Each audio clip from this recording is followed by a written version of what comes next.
Meksiko, 1673. Dua orang anak laki-laki, memberi ibu mereka, sebuah liontin sebagai tanda kasih sayang kepadanya. Mereka berpegangan tangan dan menari. Si bungsu menutup mata dalam sebuah permainannya.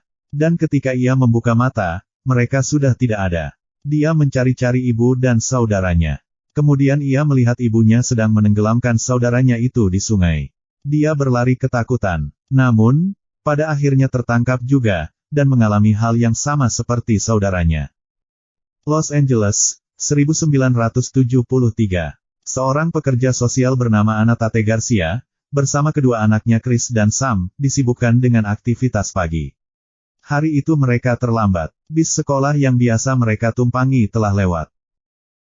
Di tempat kerja, Ana mendengar bosnya meminta rekannya, Donna, untuk memeriksa rumah Patricia Alvarez, seorang ibu dengan dua orang anak laki-laki, bernama Thomas dan Carlos. Mereka tidak pernah masuk sekolah beberapa hari terakhir ini. Ana menawarkan diri untuk pergi ke rumah Patricia, karena dia mengenal secara pribadi keluarga itu. Ana pun pergi ke rumah Patricia dengan petugas Claro. Patricia mencoba untuk mencegah mereka masuk. Namun, Ana mencoba membujuk Patricia, agar dirinya diizinkan masuk ke rumahnya.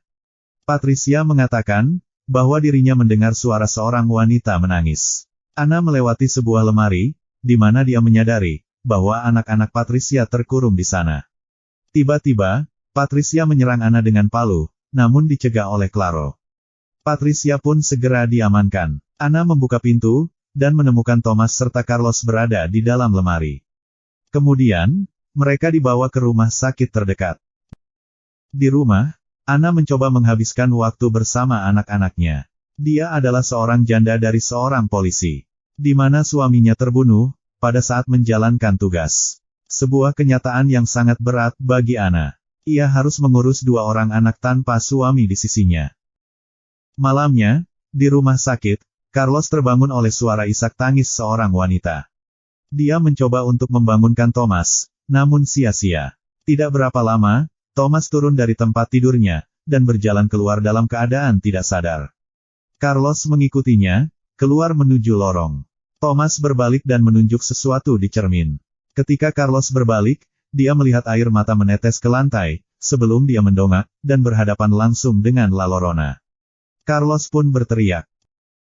Malam itu, Ana ditelepon oleh Detektif Cooper, untuk pergi ke rumah sakit, meninggalkan Chris dan Sam di dalam mobil.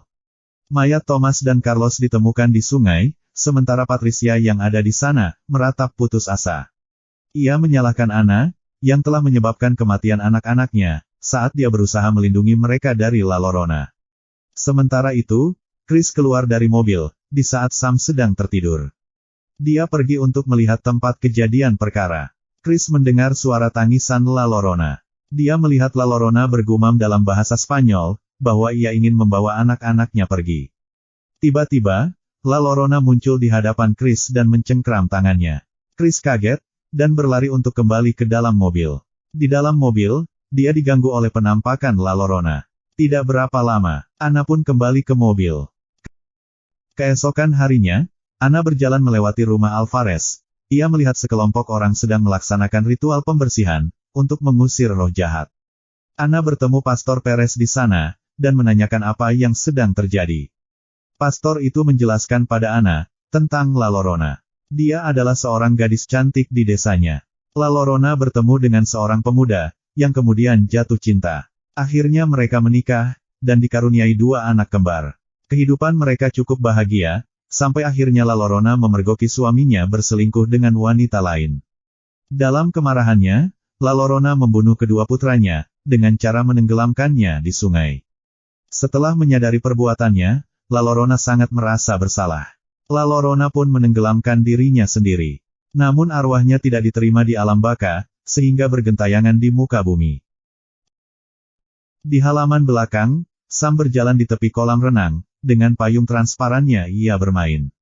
Ketika dia membukanya, dia melihat sekilas La Llorona. Angin meniup payung dari tangan Sam dan jatuh ke kolam.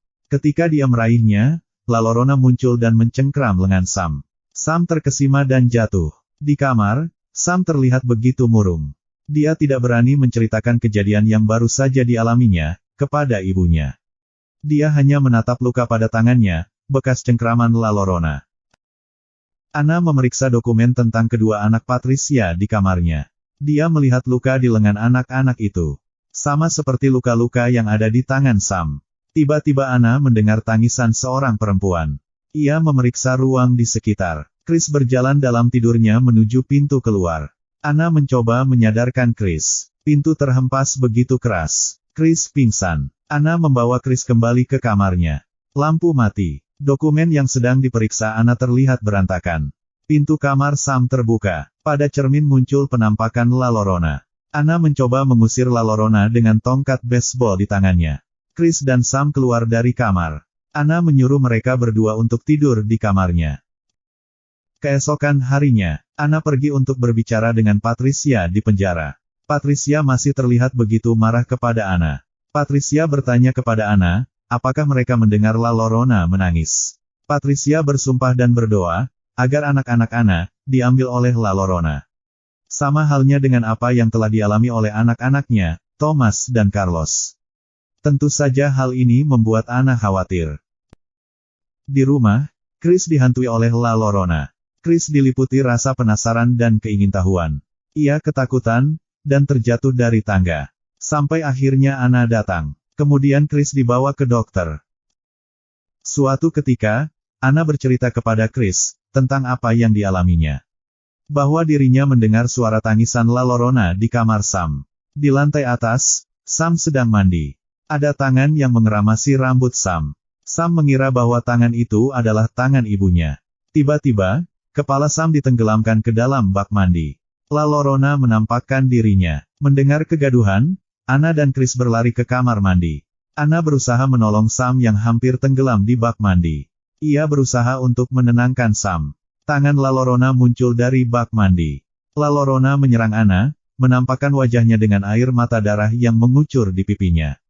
Ana mencoba untuk mengurung La Llorona di kamar mandi. Mereka pergi ke gereja untuk meminta bantuan Perez. Pendeta itu mengatakan, pada awalnya dia tidak percaya dengan hal-hal yang berbau supranatural. Sampai akhirnya dia bertemu dengan boneka Annabelle. Ia tahu, seorang mantan pendeta bernama Rafael Oliveira, bisa membantu Ana. Ana membawa anak-anak ke toko Rafael untuk meminta bantuan. Meskipun dia tampak tidak tertarik, dia baru setuju, ketika Sam yang meminta bantuannya. Rafael pergi ke rumah Ana. Ia menggunakan telur untuk menentukan bahwa memang ada roh jahat yang kuat menghantui mereka. Rafael menunjukkan kepada Ana, air mata La Llorona yang telah berhasil dikumpulkannya, untuk digunakan sebagai penangkal roh jahat La Llorona. Akhirnya, La Llorona muncul, mengejar Chris dan Sam. Sementara Ana jatuh terkapar diserang La Llorona.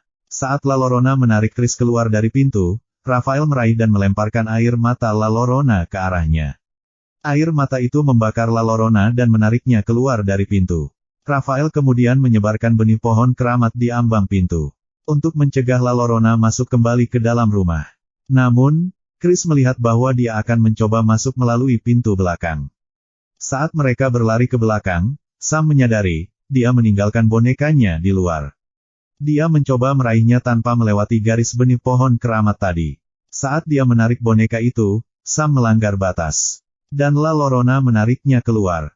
Ana segera mengejarnya. Ia menyadari, kalau La Llorona akan mencoba menenggelamkan Sam, ke dalam kolam renang. Ana melompat ke dalam kolam itu, untuk mendapatkan Sam. Rafael menyusul Ana, untuk memberkati kolam itu, dan memaksa La Llorona keluar. Benar saja, La Llorona menampakkan diri dan menyerang Ana. Ana sebisa mungkin menyelamatkan Sam, dan berhasil. Ana pun sempat menarik liontin yang dipakai La Llorona di lehernya. Sekali lagi, mereka lolos dari kekejaman La Llorona. Untuk berjaga-jaga, Rafael dan Ana menyuruh Chris dan Sam bersembunyi di dalam lemari. Patricia menyelinap masuk ke dalam rumah Ana, ia menodongkan pistol kepada Rafael dan Ana. Patricia sangat ingin mengantarkan anak-anak Ana ke La Llorona, dan menukarnya dengan anak-anak Patricia. Patricia membukakan jalan bagi La Llorona. Dengan cara menyingkirkan garis benih pohon keramat yang ada di pintu. La Llorona menyerobot masuk ke dalam rumah Ana. Menghempaskan Ana, Rafael dan Patricia. La Llorona mengejar Chris dan Sam. Mereka berlari menuju loteng, dan bersembunyi di sana. La Llorona berhasil menemukan mereka di loteng. Chris mengeluarkan liontin yang dia ambil dari ibunya, dan menunjukkannya kepada La Llorona. Untuk sesaat, dia muncul sebagai diri manusia sebelumnya, dan mendekati Chris dan Sam. Sam secara tidak sengaja menjatuhkan tirai penutup cermin yang ada di belakang mereka. La Llorona melihat bayangan aslinya di cermin itu.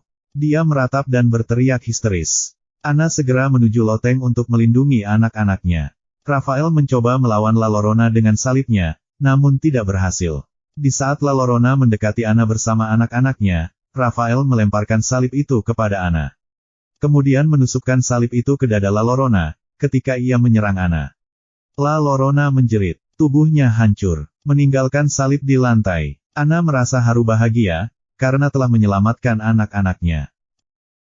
Pagi harinya, Raphael bersiap-siap dengan taksinya untuk pergi, dan mengucapkan selamat tinggal pada keluarga Anna. Chris dan Sam memeluk Raphael. Anna berbalik dan melihat genangan air di trotoar jalan. Dan itu adalah air mata La Llorona. Selesai.